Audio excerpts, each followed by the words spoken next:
Share market बिल्कुल roller coaster की तरह होता है, कभी ऊपर कभी नीचे, कभी तो ये बढ़ता रहता है और इन्वेस्टर्स को कॉन्फिडेंस मिलता है, और कभी अचानक से गिर जाता है जिससे लोगों को अपने पैसों की चिंता होने लगती है।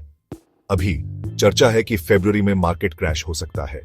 यह प्रिडिक्शन बहुत लोगों का ध्यान खींच रहा है, खासकर उन लोगों का जो फाइनेंशियल एक्सपर्ट रॉबर्ट कियोसाकी को जानते हैं।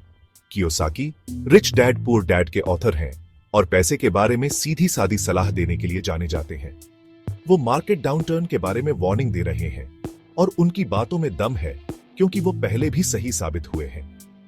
उन्होंने 2008 के फाइनेंशियल क्राइसिस से पहले ही ट्रबल देख ली थी और उनकी इनसाइट्स ने कई लोगों को अपनी सेविंग्स बचाने में मदद की थी। अब कियोसाकी फिर से अलार्म बजा रहे हैं। उनका मानना है कि फरवरी मार्केट के लिए एक क्रिटिकल मंथ हो सकता है। लेकिन फरवरी क्यों, और वो फ्यूचर को लेकर इतने कंसर्न्ड क्यों हैं? उनकी प्रिडिक्शन को समझने के लिए हमें उनके रीजनिंग को थोड़ा और डीपली समझना होगा।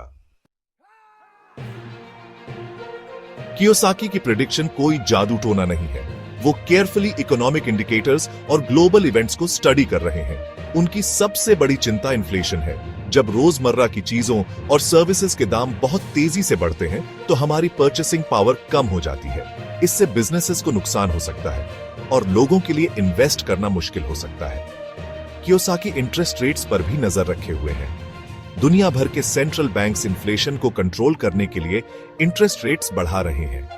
हालांकि ये जरूरी हो सकता है, लेकिन इससे बिजनेसेस के लिए पैसे बोरो करना महंगा हो जाता है, जिससे इकोनॉमिक ग्रोथ स्लो हो सकती है। कियोसाकी कई देशों में बढ़ते डेट लेवल्स की ओर भी इशारा करते हैं। जब गवर्नमेंट्स और इंडिविजुअल्स बहुत ज्यादा डेट ले लेते हैं तो इससे फाइनेंशियल सिस्टम में इंस्टेबिलिटी पैदा हो सकती है। इन सभी फैक्टर्स ने मिलकर कियोसाकी को यह मानने पर मजबूर किया है कि मार्केट करेक्शन या क्रैश भी हो सकता है। मार्केट क्रैशेस डरावने लग सकते हैं, लेकिन यह कोई नई बात नहीं है। हिस्ट्री में इकोनॉमिक बूम के बाद डिक्लाइन के पीरियड्स आते रहे हैं।